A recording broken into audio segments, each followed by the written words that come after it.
Welcome and thank you for standing by. At this time, all participants are in a listen-only mode. Throughout the presentation, you'll have an opportunity for question and answer sessions. To ask questions during those times, please press star, then 1, and record your name. Also, this call is being recorded. If you have any objections, you may disconnect at this time. I would now like to turn the meeting over to your first speaker, Mr. Leland Milstein. Sir, you may begin. Thank you very much, Matt, and thanks to everyone for joining us this afternoon for the Alliance for Community Trees Third Thursday webcast. The Third Thursday webcast series is a monthly webcast held at the lunch hour. The trainings leverage local successes by amplifying to a larger audience two model organizations' methods, materials, and approaches. Sessions are planned to last no more than 1 hour, with two presenters speaking on the same topic from slightly different perspectives, each for 10 to 15 minutes, followed by 10 to 15 minutes of questions and answers. I just want to remind everyone that if they're members of state landscape architecture boards, if you need credit for that, for participating today, just send in your contact information to me. We can make sure that you get a certificate of completion to give to your board. This is a program of the Alliance for Community Trees. If you're not already a member, please consider joining. We are a national network of local nonprofit and government entities working to make our communities better by planting and caring for trees. I want to take a moment today to thank our sponsors for the webcast series, the Home Depot Foundation and the USDA Forest Service. Today's session is Tree Technology, Part 3, Social Media. Using social media for your organization can be a bit of an intimidating thought, but social media tools like Facebook, Twitter, and YouTube can enhance or even transform the way you operate. By creating connections and instantly spreading messages, social media puts you in direct conversation with those most interested in your organization and your cause. Aside from rallying interest for trees or spreading news of a specific event, social media can also be effective for fundraising. By tapping into their own personal network of friends and followers, social media users can quickly raise awareness and support for their cause. I also personally, as someone who looks to social media to find out what's going on around the country with trees, with local groups, love it to keep tabs on new successes, great news items, new research, and anything else trees. So make sure to take a moment after this session to follow the Alliance for Community Trees on Twitter. That's at Alliance for Trees, the number 4, at Alliance for Trees. So follow us on there. But to tell us a little bit more today from experience perspectives about how to use social media for your organization, we have 3 excellent presenters.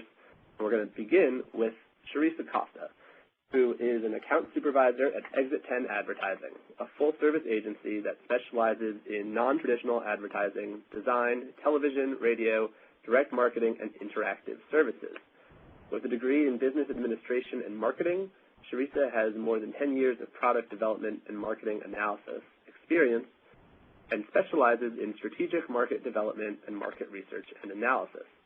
Before joining Exit 10, Sharisa held management positions at Tesco Technologies, Williams Scotsman Inc., and First Energy Solutions. Thank you so much for joining us today, Sharisa. We're really looking forward to what you have to tell us. Thank you so much, Leland, for the great introduction. My goal here today, everyone, is to kind of give you a kind of glimpse into the social media world and cover a lot of topics. We only have a short time today, so I'm going to try to cover a lot in a little amount of time, but I won't be covering everything in the presentation, so if you have questions on something that wasn't covered, please ask and let us know. I also wanted to send you away with some more detail than normal, so there are some things in here we might not hit on.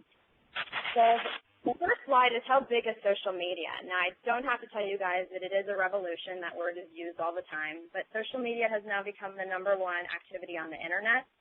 If you know what the #1 activity used to be, you'll realize this is a big feat. Facebook accounts for more Internet traffic than Google, and with all nonprofits, it is certainly the most used platform. I gave you some statistics here, but the thing to remember is if you only have a limited time, limited budget, limited resources, Facebook is the easy answer on which to use. Also, we've seen a good increase in nonprofits using Facebook and social media for fundraising, and that number continues to rise.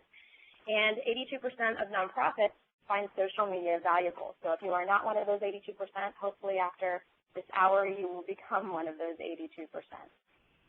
So the first thing is getting started, and the most important thing you can do before you get started is define your objective. A lot of people do social media because they feel they should, and unfortunately that's not a good enough reason. Your objective for social media should be consistent with the mission statement of your organization. So if it's about planting trees within one particular park or encouraging residents to plant their own trees across a certain area, your Facebook or your social media account should reflect that. And make sure in advance that you define success. If success is just education and increasing knowledge across your footprint, fantastic. If it's raising money, know that in advance, because it's going to take different amounts of time to get to each objective. So there's also choosing the appropriate tools. I mentioned a few minutes ago that Facebook is the obvious answer if you can only choose one, but it's important to know how these tools are different from each other. Facebook is very conversational. You're looking for someone to engage you back. You're looking for comments and people to like things, and sometimes for people to not like things and give you feedback. Twitter is more informational. It's kind of a push of information out. You can respond on Twitter, but if you are just looking to push information out and you don't necessarily want feedback, that might be the perfect medium for you.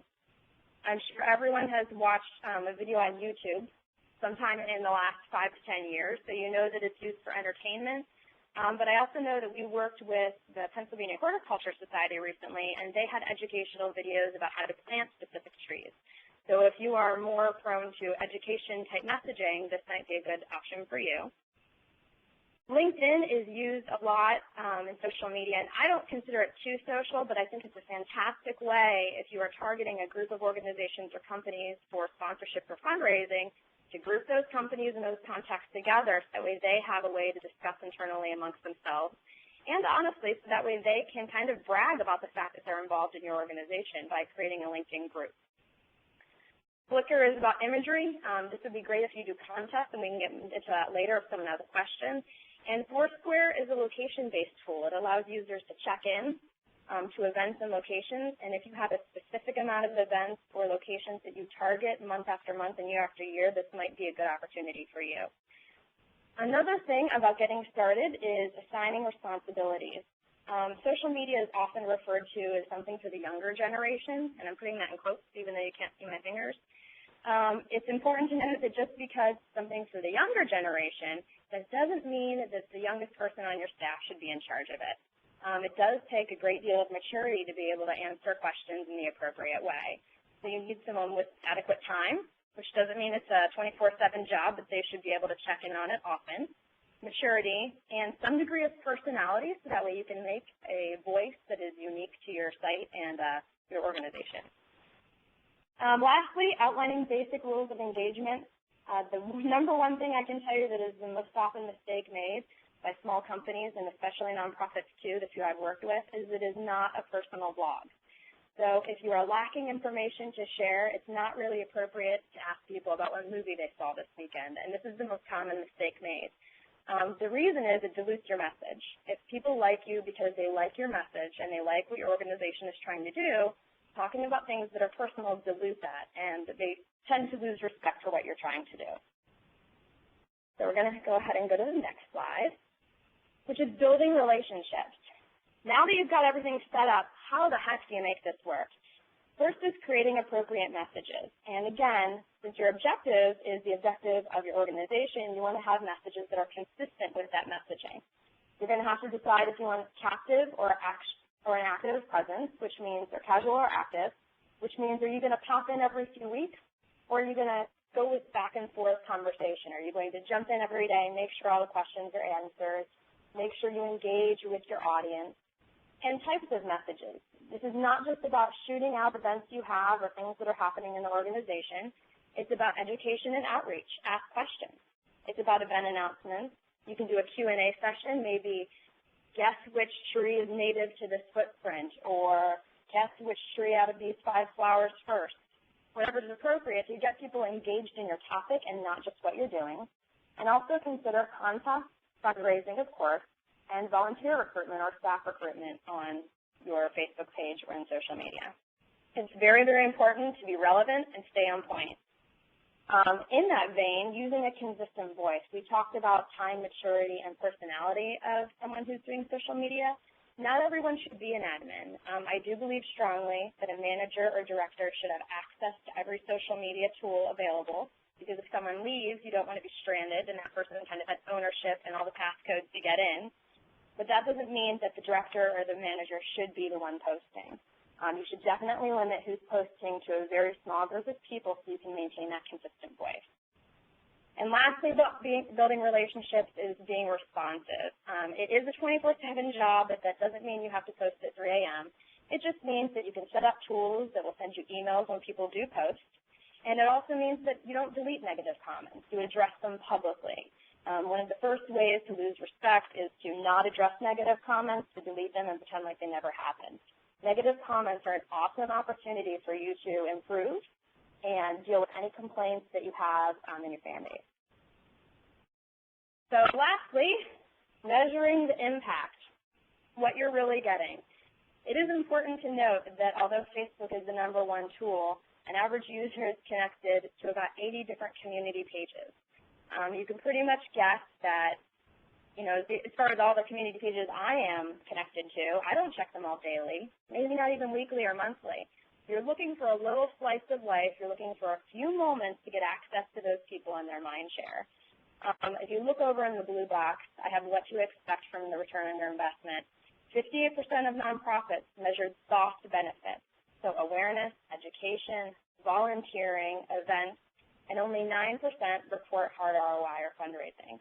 This doesn't mean you can't be part of the 9%. It just means it's probably going to take a little bit longer, and know that you're looking really for the 58% in a majority of your messaging. Also know about impressions versus responsiveness. Once you get set up with any of these social media tools, you will have the ability to look and see how many impressions you make out in the world. Impressions are pretty much views. If I like the Alliance for Community Trees on my Facebook page, all of my friends see that I have now liked the Alliance for Community Trees. That's just an impression. Engagement is when someone reacts back to you. You post about an event and how successful it was, and someone says, wow, this was my first event, and this is fantastic. That is engagement. So I want to wrap it up and not take up too much more of your time so you guys can have questions, and so Tom and Emma can speak, but wanted to kind of bring it all down to a few major points that I think are important. Engagement is defined as anyone who likes your page on Facebook, anyone who comments on something that you've posted, anyone who posts original content on your page. So, hey, I was out last Friday, and you guys are fantastic. Let me know when the next event is. Shared content is engagement, and this is probably the coolest kind. You post something on your page, and they share it with their friends on their page. That's called viral. Shared content in Twitter world is known as retweeting. And original content, the holy grail, when someone posts on their own page about you or your organization, and you haven't done anything to earn it or get it other than be around. How you get engagement? Easy. I kind of call it like training a dog. You have to approach your fan base with good content and good messaging. You have to appeal to them, giving them things to react to. And lastly, and most importantly, reward them. It is not a one-way street. So when you have a great turnout at an event or you meet your fundraising goal, you need to publicly and sometimes profusely reward them so that way they feel that all of their efforts are not in vain. The goal of most social media is to create influencers and brand advocates. Brand advocates on your side are a little different because that kind of gets down to fundraising and volunteerism, but it all goes back to your immediate mission and objective. It could be education, it could be fundraising, but know what it is before you get involved so that way you can make sure all of your messaging meets those goals. So Leland, that's about it. I hope that was a quick and easy presentation, and would love to hear any questions on things I have or have not hit on. Thank you, Sharissa. Excellent introduction. And Matt, if you can remind listeners how to ask a question, we're ready to open up those lines. At this time, if there are any questions or comments, please press star, then 1 on your touch-tone phone and record your name when prompted. Once again, for any questions or comments, press star, then 1, and record your name. Great. People are also welcome to ask your questions over the web using that Q&A tab at the top of your screen.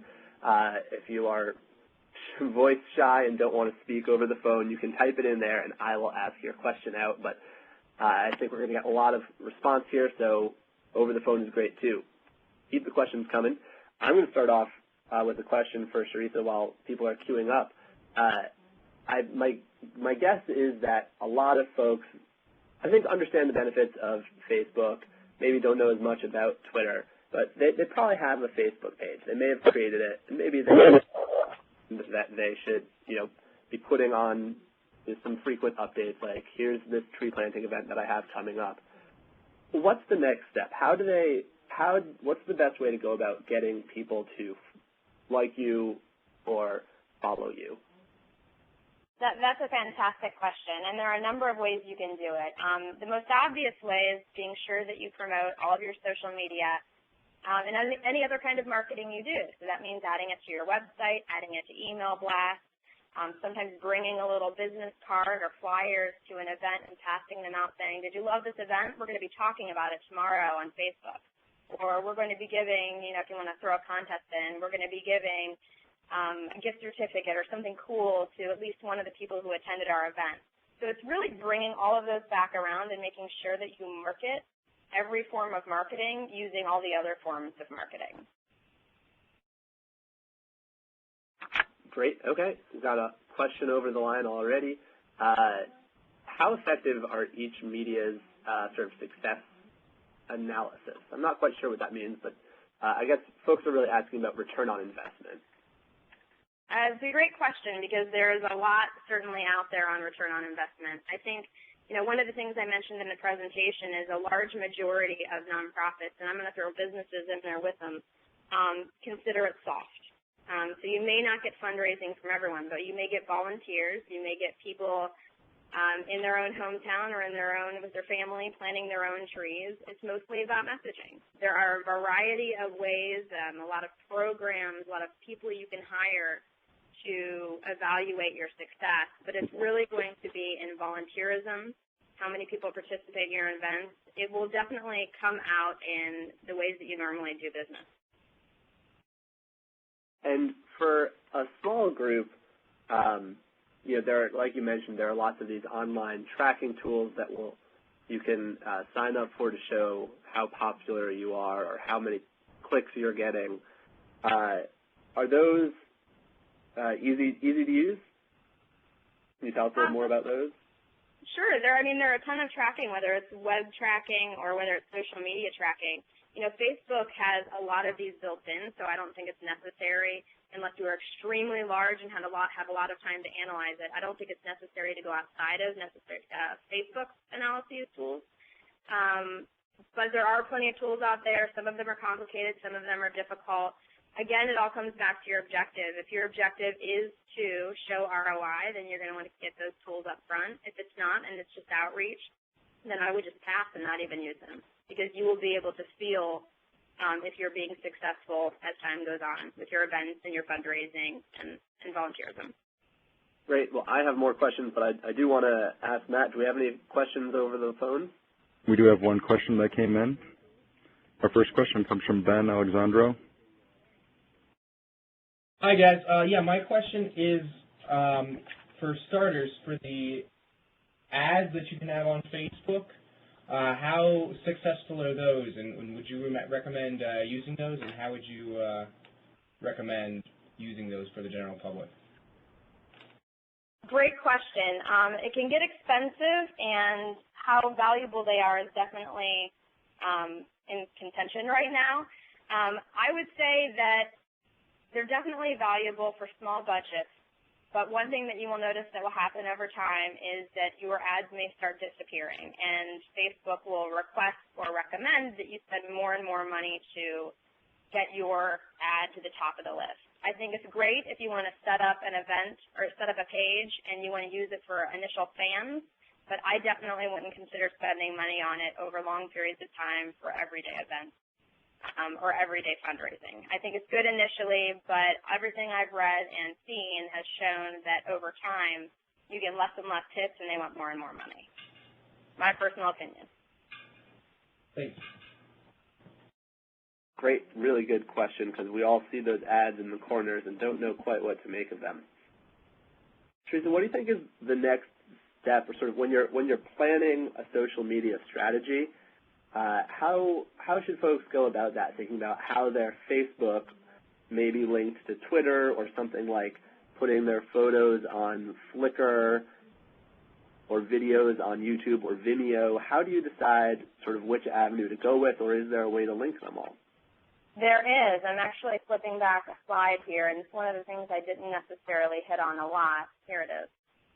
Depending on which tool you're using, there are a lot of applications, they call them apps now, and that term is pretty wide, that allow you to connect all of your social media together. Whether you're in Facebook or Twitter, whichever you use as your primary tool, each has a widget to allow you to connect them. So Facebook will automatically post to your Twitter. Twitter can automatically post to your Facebook. You can also use, they're called badges. You've seen them on a lot of websites saying follow us on Facebook, and maybe it shows how many likes you have. Those are called badges. And social plugins, if you want to get really creative and you've got a programmer on staff or someone who will help you out, you can actually have people log into your site using Facebook, and then you kind of have access to all their information. So there are a lot of different ways. It depends on the tool you have, and if someone, certainly Leland has a question about anything specific, feel free to reach out to me and I can direct you to the right place relatively quickly. Okay, that sounds great. What's your personal take on, should I upload a video that I've made to YouTube? Should I upload it directly to Facebook? I think these are some of the confusing questions that folks want to know about. Sure. I would always recommend putting them on YouTube. YouTube is one of the, if it's not the highest search engine at this point, it's right up there. People watch millions of minutes of YouTube every day, and you definitely want access to those millions of people. There is an app on Facebook that allows you to create a YouTube tab. So if you are going to have a lot of videos, you can bring those into Facebook relatively easily by just adding the tab and having all your videos on one tab rather than posting them directly to your wall. So any social media will definitely have a way to integrate them directly, but I would always consider, if it's something special like YouTube, like Flickr, having an account separate on those social media tools and just integrating them, not keeping everything within Facebook. Excellent. Thank you. One question over the line, over the internet. What's the difference between asking follow us on Facebook and like us on Facebook? Great question, because the terminology and uses in Facebook has definitely changed. Follow us on Facebook just refers to the act of following status updates. A long time ago, maybe like 2 years ago, the terminology was follow us, but now everything has turned over to likes. So people still use the follow us terminology, but when you like a page, you are following what they do. So the current term is like, the historic term is follow, but either can be used. And there's actually a button, right, where you can say, I want to like this group? Yes. Anytime you go to a group page, which is different from your own personal page, you can like them. It's usually at the top on standard pages, right at the top before when you first come to their page, and you can like them. And they instantly will be included in your home queue. So when you go to your home page and you see what all your friends are doing and the pictures they're uploading, anything that the organization posts will now be included in that home page queue. Excellent. Matt, do we have another question over the phone? Show no questions in queue at this time. Okay, good. Then I guess my next question is with fundraising, and I think we're going to get a little bit more about this from Tom and Emma, but can you tell us a little bit about your perspectives on using social media for fundraising? Sure, this is definitely growing. In kind of preparation for this talk, I did a lot of reading on current activity within fundraising within the nonprofit segment. And I think somewhere in my presentation, although I didn't mention it, they said, I'm trying to remember where it was, but there are a large number of groups that now fundraise up to $10,000 just on Facebook. I'm looking for it here. Well, maybe I eliminated it somewhere. But the key is to find an app, again, that best suits your needs. Now, some of you may use PayPal, which is outside of Facebook, but there are apps here. Someone's There it going is. for my presentation. There you go. Okay. There are apps called like Causes and Fundraiser and tens of thousands more that you can integrate with your Facebook account and allow people to fundraise directly within Facebook. So it's just a matter of figuring out which one is right for you. And again, if you have questions, feel free to reach out because it can really depend on how your organization works, which one that you pick. Okay, great. Well, with Excuse me, that, we do have a question that came in. great. Okay, one last question. Ben, your line is open.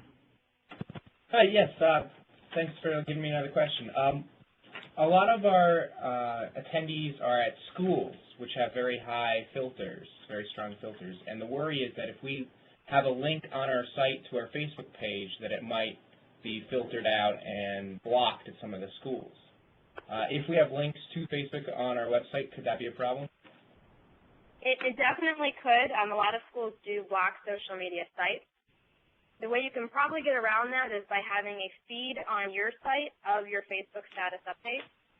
That is a widget within Facebook, and it should post whatever your latest status update is back on your page.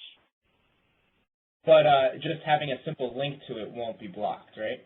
The link won't be blocked, but when they click it, it very well may not open. Okay, thank you. Yeah, you bet. Awesome. Well, thank you so much, Sharita. Really appreciate this overview and your professional perspective on this. This is what we all need to learn a little bit more about so we can break into it even more. Hopefully everyone on the call is among the 92% of users that are on at least one social network. But we got to keep pushing out there, get trees on everyone's consciousness through social media. Thank you. If you have any questions, feel free to share my information. Happy to help. Great. And we have had several questions. Just for folks to know, this whole recorded session with the presentations will be available for everyone to watch later on in about 1 week. But I'll tell you more about that at the end of today's call. Next up, we have two presenters out of Portland, Oregon with the organization Friends of Trees, Tom Attia and Emma Gray. Tom spent 22 years in the private sector as president of Attia International, an importing and wholesale company, and served on 3 national nonprofit boards, including Opal Creek Ancient Forest Center, of which he became executive director in 2007. Here we go, their opening slide page. Tom then moved the accounting and customer relationship management to the cloud. This is an exciting thing that we discussed in a webcast a few months ago about, and Tom increased individual donations 300%. Then in 2009, he began contract work with Friends of Trees that eventually led to becoming their chief development officer. Tom's team was responsible for moving their entire contact list from Microsoft Access to Salesforce. Friends of Trees development and communications team have systematically concentrated on social media to increase awareness and to boost volunteer participation. So we know what their emphasis is, as Sharita just described, awareness and volunteer participation. Emma Gray recently joined Friends of Trees and is coming up on a year of working on a variety of development and communications projects. She is primarily responsible for managing and promoting the Gift Tree program. Emma has a master's in communication studies and taught communication courses such as public speaking and small group communication at the community college level for 6 years before joining Friends of Trees. Prior to that, she worked for the legislative branch of the federal government, staffing members of both the House of Representatives and the U.S. Senate. Emma, thank you very much for joining us today. Friends of Trees does a great job with its social media, and we're really looking forward to hearing what you can tell us about how you'd make it happen. Well, thank you, Leland, and thank you, Sharita. That was a great presentation. It really nailed it. I start with our website, which I count as social media. Some people don't, but I do. And the important thing is to refresh this at least once a week. And you'll notice that we have headlines in the upper right-hand corner. We have a blog down below that. And then we've got call to action immediately to either order trees, give now, volunteer, or buy a gift tree in the upper left. So we keep all of our really hot stuff on the top portion of it. One thing that we're doing right now is a search engine optimization, SEO it's called, and our ad agency is helping us with that. Locally, we've got really good presence on Google because we've been doing the Google location things, and they're tying IP addresses into localities now. But nationally, we need to have more people be able to find us by, like, saying gift trees or trees Portland or something like that. But right now, locally, we're number 4 on Google, but that's just local. And the blog is an interesting thing. We have built up posts by several staffers so that we can blog when we want to and then blog immediate stories. This story here is last week we were in 2 parades sponsored by Portland General Electric, so this is a pretty big deal for us. We had 250,000 people at each parade, and both were televised. One went national. So this spiked up our website hits and really brought us a lot of activity. We, like I said, inventory stories, we try to blog 3 times a week, sometimes more, sometimes less.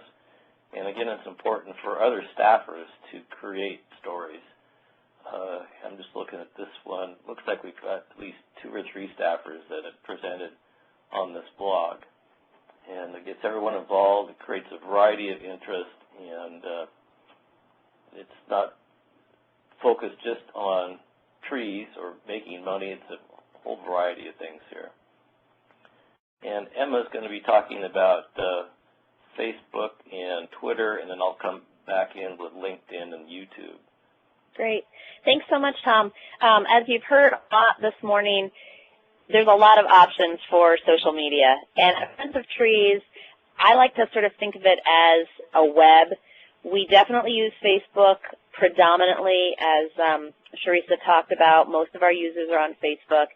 And we have the opportunity to use Facebook to drive traffic back to our website, which is where we really want people. Although we're using Facebook to sort of get that soft benefit, we don't use causes. We don't have a Donate Now button on Facebook. We don't have a lot of details about all of our calendars and everything we're doing, but those live on our website. So Facebook is a really excellent resource to drive people back there. And it's really important for us to keep it really current. There's a lot of research that shows that just having a Facebook page is great, but if you're not using it, if you have very, very few likes on your Facebook page, that can be a potential problem. So it's really important, if you're going to make that jump and have one, to be really active on it and use it a lot. So we try to do that. So you saw that slide of our blog post of the parade. That came out on Monday. The parade was Saturday. So on that Saturday, while we were at parade, somebody snapped that picture and we posted it on Friends of Trees. Hey, we're at the parade. Can you see us? Are you there? What's going on?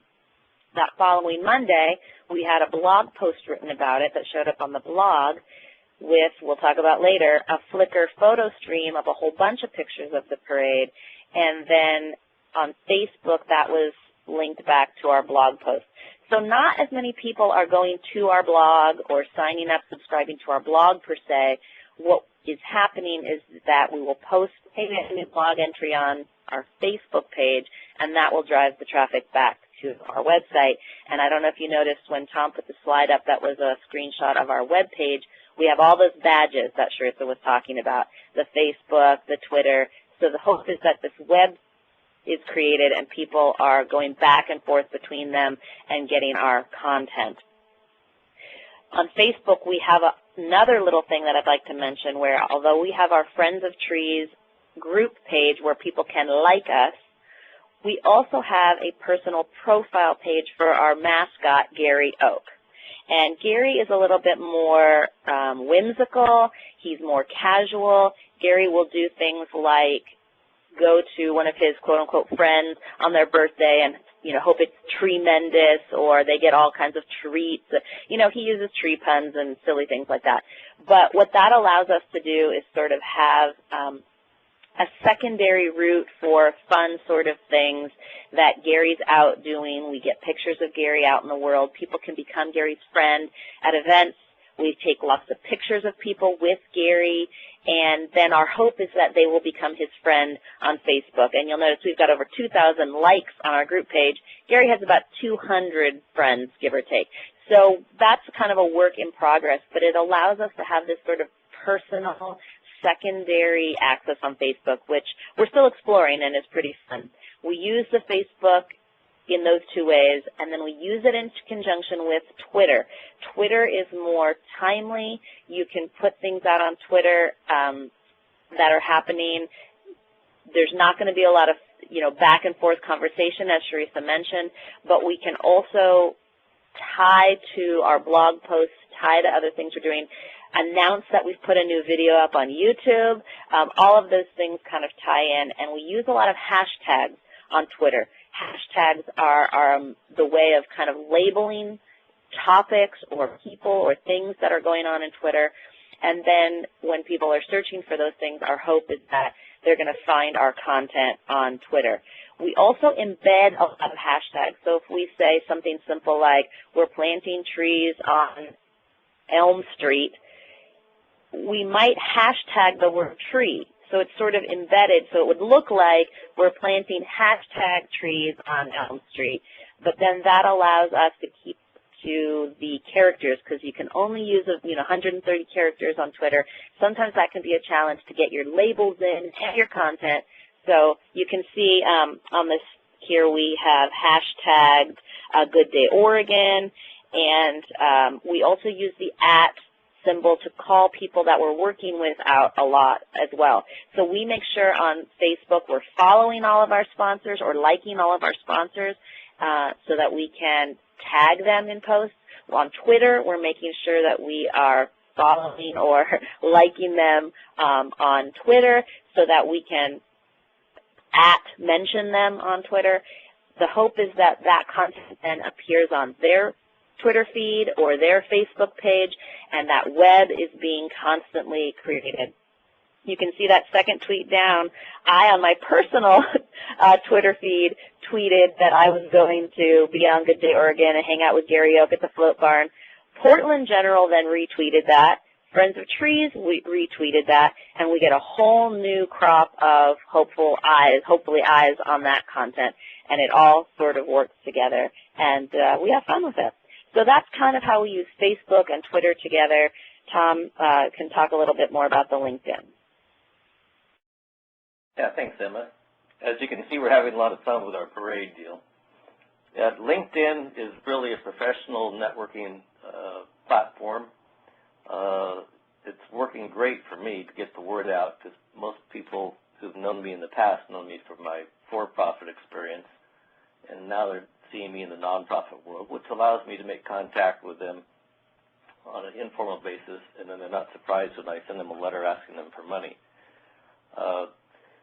This is working out pretty well for me. As you can there we are, LinkedIn.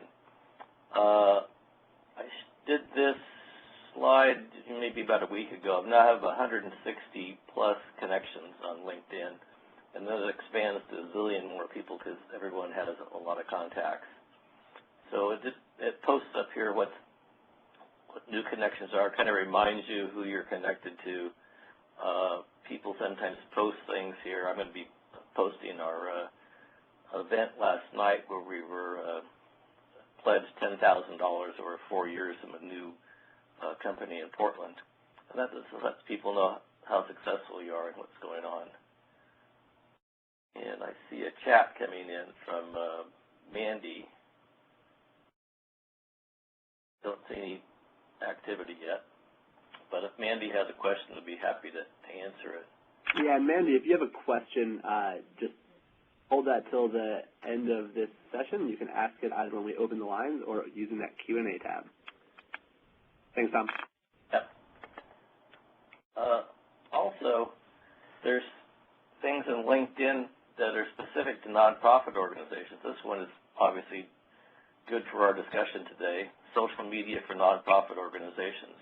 And basically it's a group of just exchanging ideas and concepts. As you can see, there's three things here, which is pretty interesting. The 10 common mistakes made by nonprofits, I think we're only making one of them. And QR codes we use here. So it's just kind of exchanging information, and it's good professional stuff. This is a screenshot right off of my computer, so you can see who's working and who's not.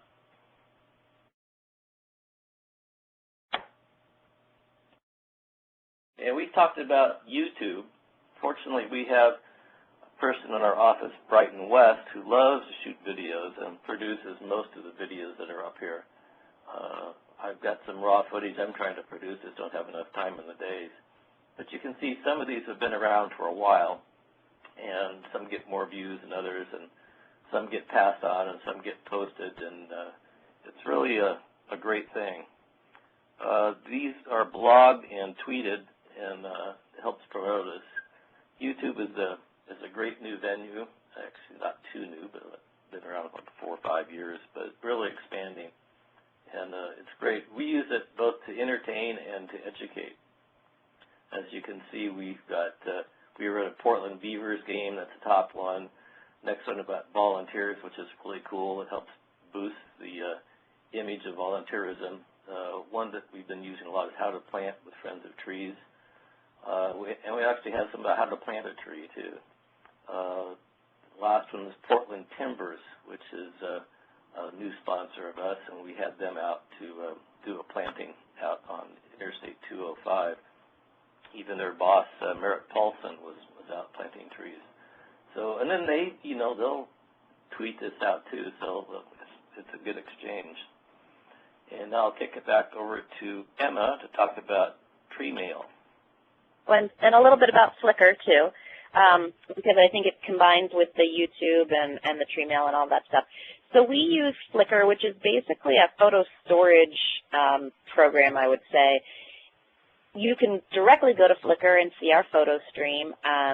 All of the pictures that we take at events that get uploaded, we put them in sets. So if you, this is a screen capture, our photo stream. If you were to go online right now and find us on Flickr, you'll see sets. So there was a set for each parade, there's a set for each planting we do. And then what we like to do is then take the code from Flickr, they make it real easy, and we embed that into our blog entries. We post it on Facebook, sometimes we put it on Twitter, and then people can see a slideshow of all of the pictures that were taken. We do try to be really mindful of giving photo credits. It's not so important, like you can see in the screenshot, I took some of these pictures at the parade. I'm not so concerned about always getting a photo credit. But we use the services of lots of different photographers, volunteers that come out and take pictures, and professional photographers that are often donating their time because they care about our mission or what we're doing. And it's important for us as a thank you, really, to always be really mindful to give photo credits. Social media is a really good way for those people to get their name out too, so we try to make sure that we're doing that. Tree Mail is our newsletter, which back in the day used to be sent out in paper form. We sent out a newsletter, as many organizations do. In the past year, 2 years maybe, we have completely transitioned from electronic versions of our newsletter only. So these are delivered, hand-delivered to your inbox, as you see at the top, to people who sign up or interact with us in some other way. At this point, we're sending this out to 10,000 subscribers, and when we send out tree mail, it's that same pattern over again. We tweet that a new tree mail has hit the streets, so to speak. We post it on our Facebook page, and that allows people to interact with that content. All of our tree mail is embedded with tons of hyperlinks as well that will take you back to places, again, on our website. One of the big goals of our social media is to engage our volunteers, to engage our supporters, but also to be driving those folks back to our website and getting that more rich content. And we try to keep as current as we can and get that happening as frequently as possible. We've been talking a lot about fundraising today and engagement and how we get return on that investment, how we measure that.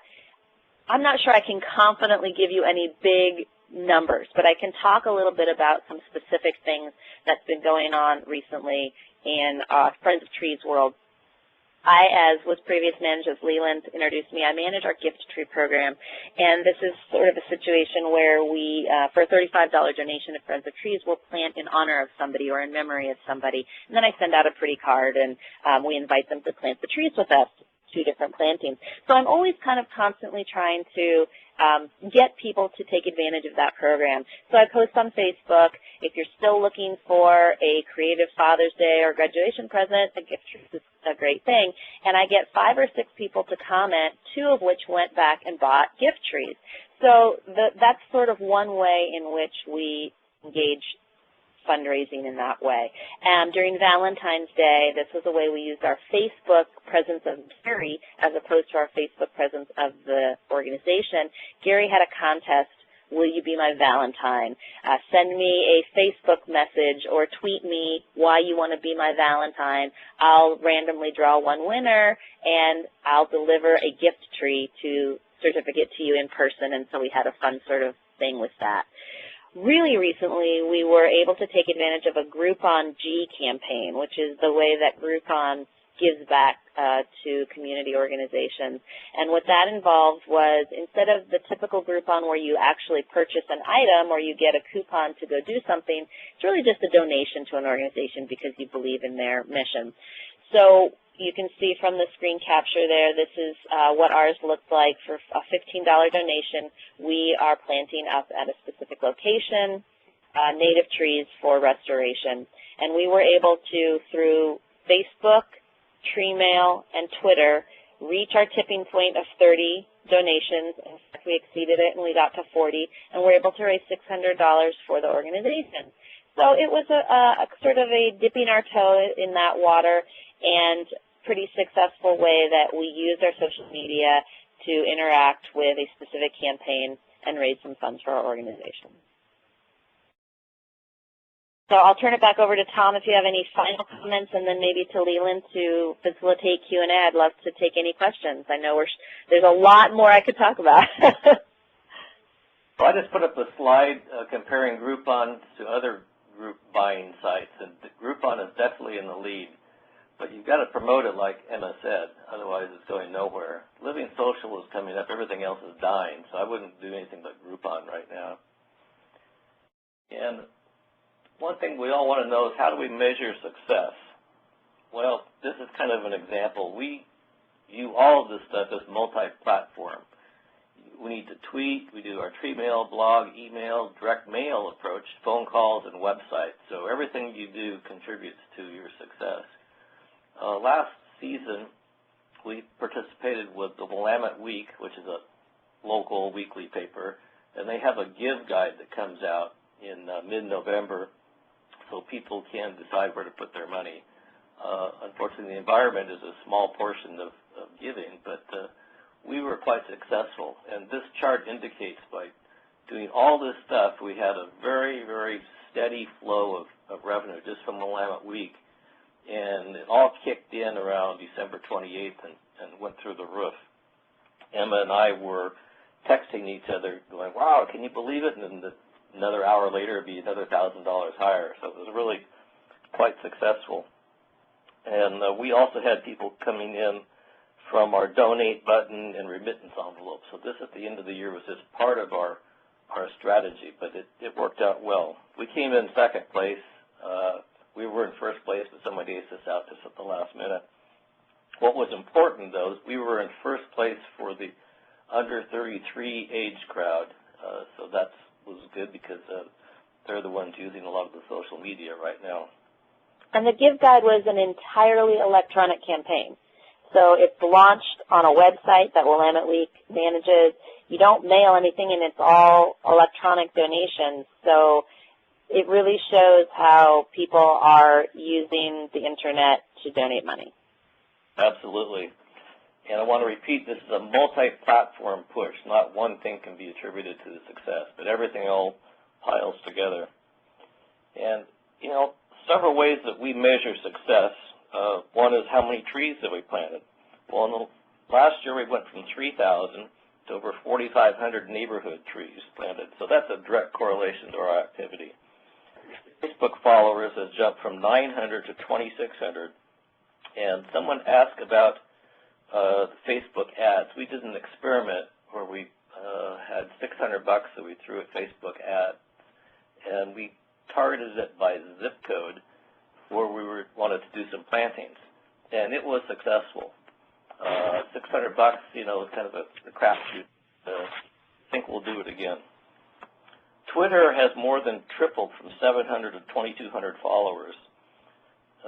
Email has doubled from 5,000 to over 10,000, and you know we used vertical response for that. And after over 10,000, you got to pay some money, but up to 10,000, you don't. Individual donations are up 26% from last year, and we still have 10 weeks to go in our fiscal year. So clearly we're doing something right. To wrap it up, I provided some materials to Leland. I don't know if he's passing them along, but Terry Ruck is our communications director, and she was very much responsible for that. If it's not passed out, you can contact me, and we can provide our Friends of Trees social media policy, an N10 social media survey, some links and tips that we use here, and a survey of our followers that we did. And feel free to adapt these and to share them. You know, 5 years ago, when I was the executive director of Opal Creek, most of my staffers were in their 20s, and they were using Facebook. And I said, "Oh, don't waste your time on Facebook." Well, I've totally flipped. You know, sometimes that's the only way I could get a hold of them was on Facebook. And Opal Creek social media has increased because of Facebook. Now that I'm here at Friends of Trees, Facebook is a very big deal. So I've come a long way in the social media platform. And thank you for sharing that sort of wide-ranging experience with us. This has been very helpful, I think, just to me as someone who follows you guys, follows Friends of Trees and Gary Oak, to see from the inside how you make it happen, because it seems very impressive, and clearly it's working. All of the documents that Tom just mentioned, we will make available on our website. We'll post them up there for you to take a look at in, I'd say, about a week, just the same as the recorded session from today's webcast. We probably have time for like 1 or 2 questions. So, Matt, can you remind folks how to open the line, how to ask a question? Once again, for any questions or comments over the phone lines, please press star, then 1, and record your name when prompted. For any questions or comments, press star, then 1, and record your name. And while they do, I guess my quick question would be, Friends of Trees is a very strong organization with a very experienced and large staff. If you were a smaller group, what do you think would be the most important thing? Sort of, what is the lesson that you learned from starting out about getting started on social media?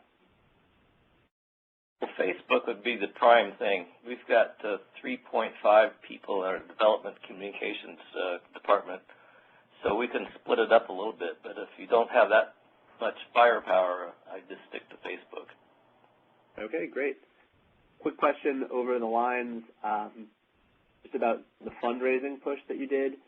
In addition to the online formats, did you also send a direct mail appeal in the letter, in letter form, or was it all online? I think this was about the Willamette Week. Yeah, as I said, it's multi-platform, so there was a direct mail appeal. Board and staff also did some personal phone calls to people just to remind them. So the traditional ways of doing it. You definitely have to do everything. You just can't do it. Okay, great. And then I just add, I would just really add really quickly, we're getting different people. So we send out our typical mail appeal to people who would normally get that, our supporters. Willamette Week Give Guide is critical to getting new people, and there were so many people that only give through the Give Guide. So this graph is just the Give Guide. We had a whole nother set of donations that were coming in as a result of our traditional mail appeal. So this is all new audiences that you got from your social media, Twitter, Treemail, blog, etc. Not exclusively, but I would say heavily weighted. And then people who gave for the very, very first time through us 2 or 3 years ago through the Give Guide, they continue to give through the Give Guide, which I think is really a key point. Awesome. Matt, do we have any questions over the line? We do have a question that came into queue. Okay. Our first question comes from Caitlin. Your line is open. Caitlin will be our last question. Go ahead. This is actually the question going back to the first woman who's talking about Facebook mostly. So we changed our name from Friends of the Pittsburgh Urban Forest to Tree Pittsburgh in October. And if you have more than 200 followers on Facebook, you're not allowed to change your name on Facebook. We have over 1,000 followers now, and I'm not sure about how to transfer it. We do want to use like our real name, Tree Pittsburgh, and we were told that we just need to like create a new page and try to get everybody to go to the next one. So do you have any advice on doing that? Teresa? Yeah, it's funny that you say that because we've actually run into that a few times. You can appeal to Facebook to make that change, but I think you're really right that they won't. So I would recommend doing a campaign or a contest of some sort where folks have to come over by a certain time to be entered or whatever, genius thing you can come up with, but then put an end date on it. Okay. It's going to be scary for you guys because you may lose people who maybe liked you 3 years ago and now aren't following. The benefit is you get people who care that come over, but I would try to run some kind of contest or something to get them to come over by a certain time. Yeah. We had to do this once before. I don't know if you can still hear me. Yes. So we had to do it once before when Facebook changed the format of group page to like page and everything, and it was a pain, but it worked out in the end, I guess. Yeah, the one thing that people do complain about Facebook is they're constantly changing. I hate it. Yeah, it's a total pain, and it's just one of those growing pains we have to live with. But my recommendation would be if you can come up with some kind of promotion or contest to get people to come over, you're at least appealing to them and rewarding them for doing it. Okay. All right. Thank you, Caitlin. Thank you, Sharisa, Tom, and Emma. Takeaways from today. Get on Facebook if you're not already, and use it a little bit. It's going to help your organization. Also, my one personal thing, put some videos up on YouTube. Everyone has a video camera in their phone these days, so find someone who's got one of those. Take a little video at your next tree planting, get it up there, and get your name out. Thank you, everyone, for joining us today for this webcast. The presentations, recorded session, and a related resource list about using social media for your organization will be available in about 1 week's time. And Alliance for Community Trees will email the link to all this goodness to everyone who completes this brief survey. You can see the link on the screen right now. So if you have 2 minutes, please fill that out. We'll also send that out right after the session. It's going to help us to refine these webcasts, learn about what you want to know about, so we're providing information on things that matter to you. Thanks again to everyone who participated today. Alliance for Community Trees will continue presenting webcasts, so stay tuned for our next one. A big, big thank you to Sharisa, Tom, and Emma for lending their experience and their time this afternoon to tell us more about how to make social media work for us. And thank you to our sponsors, the USDA Forest Service and the Home Depot Foundation. Thanks very much for joining, everybody. Bye. Thank you for participating in today's call. You may disconnect at this time.